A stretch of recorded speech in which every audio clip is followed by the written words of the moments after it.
So today we are continuing our series on taking food to people. So today this is an anytime food to take to anyone at any time, and we're going to start with some meatloaf. I love meatloaf. My husband likes meatloaf. He likes to eat it. He likes to have it later after we eat it fresh. He likes to have it for a meatloaf sandwich after it gets cold, after the next day or whatever. Meatloaf is great. Some people don't like meatloaf. We, however, like it. We love it. So the first thing I'm going to do is to cook the topping. I have some ketchup, Worcestershire sauce, ketchup, and I'm also going to add some vinegar to that. So here's some vinegar. And while that's cooking, we're going to go ahead over here and we're going to mix up our ground chuck. So let's do that. So I've got my ground chuck in here. What I'm going to use as a binder is oatmeal, because the person that I'm fixing this for is gluten-free. These oats are gluten-free. So what I would normally do would be to mix you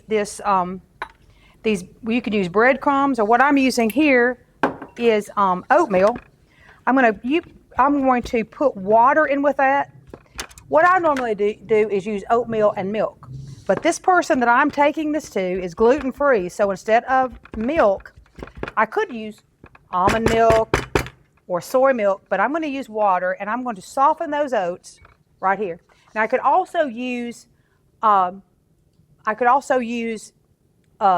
breadcrumbs, but like I say, they're gluten-free, so I don't want to use breadcrumbs. I'm going to use this oatmeal as a binder for my meatloaf. Okay, I'm going to also add, I forgot to add my brown sugar. All this, guys, is on the recipe, and you'll see that goes into my sauce as well. Let me stir that up. I think I finally have everything in there. So it is ketchup, brown sugar, vinegar, and a little Worcestershire sauce. So that's going to come to a boil while I am working on the rest of this. Okay, to my meatloaf, I am adding some ketchup. Get that out of there. I'm going to also add some salt. I am also going to add some pepper. And then I'm going to add the softened oatmeal. Or, like I said, if you chose to use breadcrumbs, we would add that. And then some onions. Now, I know some people don't like onions. This person that I'm taking it to happens to like onions. If they didn't, or if I didn't know, what I think that I would do would be to just put onion powder in it, or just leave it out. There's no way to mix up your oatmeal, your meatloaf without using your hands. There is just no way. Right before I came on camera, I washed my hands behind me in the sink so they could be clean in order to do this. There's just no way. You got to continue to work and work and work until you get those breadcrumbs or the oatmeal mixed into your ground beef. Now I use ground chuck. Okay, ground beef is going to have so much fat. It's going to be swimming with fat. If you use ground sirloin, it's going to be, to me, it's too much lean, and it just doesn't taste good. To me, ground chuck is the happy medium for this. All right, so I'm going to put it in my loaf pan that I purchased to take to them. All right, now what someone taught me to do, and what I have done is this. Okay, so I've got it in there. I'm going to put the topping on it, but I take these 3 fingers and I poke holes in it like that so that my topping, when I put it on there, won't roll off. Okay, I'm going to come back in a minute as soon as my topping gets done and it comes to a boil, and I'll show you how to finish this off. So I've got my meatloaf. Remember, I made indentions in it. I went ahead and cooked my topping, which is brown sugar, vinegar, Worcestershire sauce, and ketchup.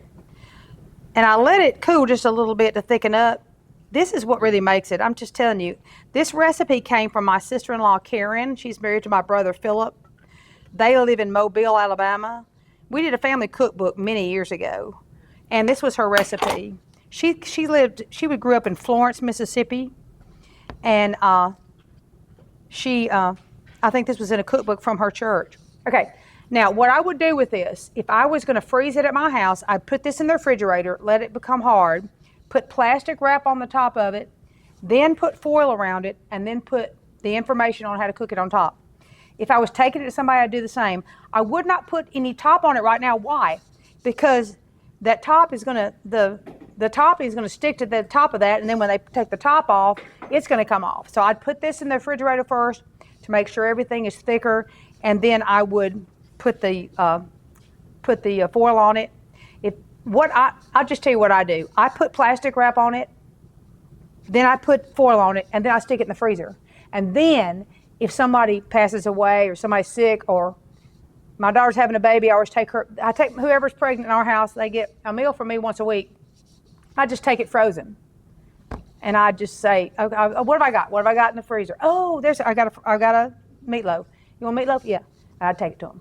I hope you guys enjoy this.